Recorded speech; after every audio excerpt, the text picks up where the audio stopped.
దానిపైన యజమానత్వం ఉంది. దాన్ని ఇప్పుడు ప్రైవేటు ఖాసగీయము చేస్తూ వాళ్ళకి అమ్మేసి వాళ్ళకి షేర్స్ అంతా ఇచ్చేస్తే అది మీ సొత్తు కాదు, అది ఖాసగీయము సొత్తు. అంబానీదో లేకపోతే ఇంకొక కైగోరకొద్దిమి ఉన్నాడు కదా, ఆయన పేరేమి, ఆదాని. వీళ్ళు కాస్తూ ఉన్నారు ఈ ఫ్యాక్టరీని, ఈ జమీన్ అంతా మా వశానికి వచ్చేస్తుంది, భారత సర్కారు ఇచ్చేస్తారు అని. దాన్ని వాళ్ళకి ఇచ్చేదానికి మేము ఈమోంట్ అనే దానికోసం మీరందరూ కూడా ఇక్కడ చేరినారు, అవునా కాదా? ఇది కొందరు మాత్రమే చెప్పాలి తట్టుతున్నారు, అందరూ చెప్పాలి తట్టాలి. అంటే ఇది మీ జమీను, మీ జమీను రాష్ట్ర సర్కారము భూసేకరణ చేసినారు కానీ దాన్ని ఉపయోగించలేదు. ఆ 27,000 ఎకరాలు జమీను మీకు పునః మీకు వాపస్ ఇయ్యాలి అనేదే మీ ఒక ఒత్తిడ సర్కారం పైన. దానికి మీరు పోరాటం ప్రారంభించారు. ఖండితంగా కూడా భారత సర్కారము, రాష్ట్ర సర్కారము జంటీగా నిజంగా కూడా రాజ్యాంగం ప్రకారం ప్రజానీకానికి ఆడళితం ఇస్తే ఆ జమీన్ని రైతాపి కుటుంబంలో మీ జమీన్ని మీకు వాపస్ ఇచ్చేట్లా ఒక ప్రక్రియని చేయాలని ఈ సందర్భంలో నేను చెప్తున్నాను. ఎందుకంటే మీరందరూ కూడా ఈ దేశం ప్రజలు, మనకు ఒక రాజ్యాంగం ఉంది. రాజ్యాంగం 3వ భాగంలో చెప్తుంది మూలభూతమైన హక్కులు ప్రజకు కూడా ఉంది. అది కృషికారుడు కావచ్చును, మరియు ప్రధానమంత్రి కావచ్చును, ప్రెసిడెంట్ ఆఫ్ ఇండియా కావచ్చును, సుప్రీంకోర్టు చీఫ్ జస్టిస్ కావచ్చును, సుప్రీంకోర్టులో ఉండేట్ల న్యాయమూర్తులు కావచ్చును, రాష్ట్రంలో ఉండేట్ల ముఖ్యమంత్రి కావచ్చును, మంత్రివర్యులు కావచ్చును, నౌకర్షాహీలో ఉండేట్ల అధికారులు కావచ్చును, అందరూ కూడా రాజ్యాంగంలో సరిసమానులోని మూలభూత హక్కు 14లో చెప్తుంది, అనుచ్ఛేదం 14లో చెప్తుంది.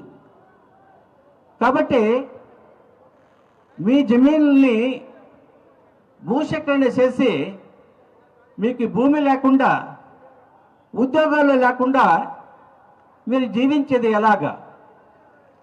జీవించడము రాజ్యాంగంలో 3వ భాగంలో 21వ అనుచ్ఛేదంలో చెప్తుంది.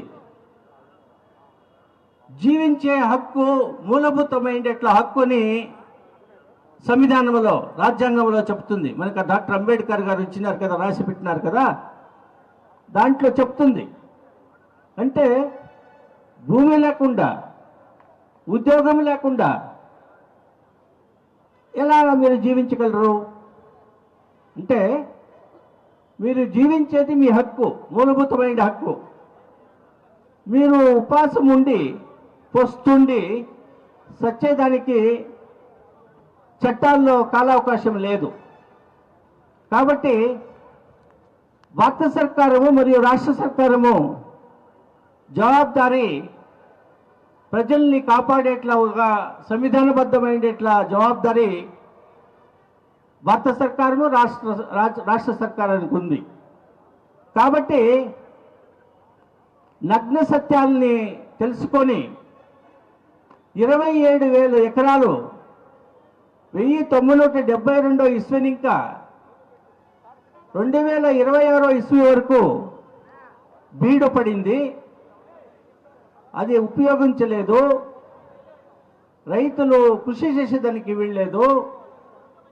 కాబట్టి మీరు అడుగుతుండేది, మేము జీవించాలంటే మేము కృషి చేసి మా కష్టార్జితంలో మేము బతుకుతాము, మాకు అది ఇవ్వండి అని మీరు అడుగుతున్నారు కదా. ఇది న్యాయం కదా, ఇది ధర్మము కదా. దీన్ని తెలుసుకొని రాష్ట్ర సర్కారము, భారత సర్కారం, అది ముఖ్యమంత్రి కావచ్చును, రాష్ట్రము సంపుట సచివులు కావచ్చును, భారత సర్కారం ప్రధానమంత్రి కావచ్చును, వాళ్ళ సచివ సంపుటం కావచ్చును, అర్థం చేసుకోవాలి అనే దానికోసం మీరు ఇలాగే ఈ బహిరంగ సభకు మీరు వచ్చినారు, మాతంతా పిలిపించినారు కదా. కాబట్టి ఈరోజు ఇంకా మీరు సతతముగా పోరాటాలు చేయాలి. పోరాటాలు లేనిది మీరు ఏది మీకు రాదు. మన దేశము 2200 ఏండ్లు బ్రిటిషరు ఆಳ್వికలో మనం గులాంగా మన పెద్దలందరూ కూడా గులాంగిరిలో ఉన్నారు. స్వాతంత్రం కావాలని మహాత్మా గాంధీజీ, వల్లభాయ్ పటేలు, పండిట్ జవహర్లాల్ నెహ్రూ, రాజేంద్ర ప్రసాద్, సుభాష్ చంద్రబోసు, గోఖలే, ఝాన్సీ రాణి లక్ష్మీబాయి, మీరంతా ఆడవాళ్ళు ఉన్నారు కదా, ఝాన్సీ రాణి లక్ష్మీబాయి, ఆ కాలంలో మీరందరూ కూడా ఝాన్సీ రాణి లక్ష్మీబాయిగా కావాలి ఇప్పుడు. ఎందుకంటే మీరు పోరాటం లేనిది మనకి స్వాతంత్రం లేదు. ఇది రెండో స్వాతంత్ర పోరాటం అని మీకు చెప్తున్నాను.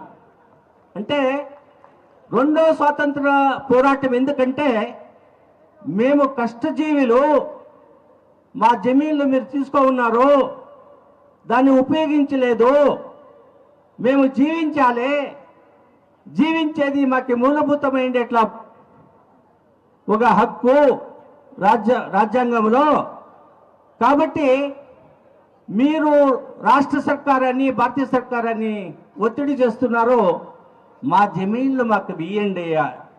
మీరు వీలేదు అంటే నెక్స్ట్ పోరాటంలో దిగి ఎవరైతే మీరు ఉండారో, సర్కారము మీ ప్రతినిధులుగా ఉండారో, వాళ్ళందరినీ కూడా సోల్పిచ్చేసి మీ పరం ఉండే ఎట్లా ప్రతినిధులను తెస్తామని ఎట్లా ఒక మెసేజ్ మీరు వాళ్ళకి ఇవ్వాలి. అవునా లేదా? చెప్పాలి తట్టలేదు మీరు, అంటే మీరు తయారుగా ఉండాలి. పోరాటం అనే ముఖాంతరమే మనకు స్వాతంత్రం వచ్చింది.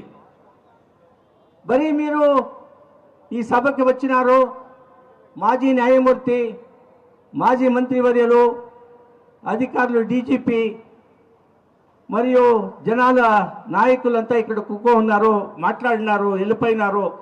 వాళ్ళు తెస్తిస్తారు మీకు జమీను అంటే అయ్యేది లేదు. మీరు పోరాటం చేసి మీ జమీన్ని తీసుకునే దానికి పోరాటం కానే కావాలి. ఇదైతే మాత్రమే మీ పోరాటానికి గెలుపు, జయము వస్తుంది అనేట్లా విషయాన్ని ఈ సందర్భంలో చెప్తున్నా. నేను ఝాన్సీ రాణి లక్ష్మీబాయి అని చెప్పిన. మహిళలు చాలా శక్తి ఉండేట్లా మహిళలు మన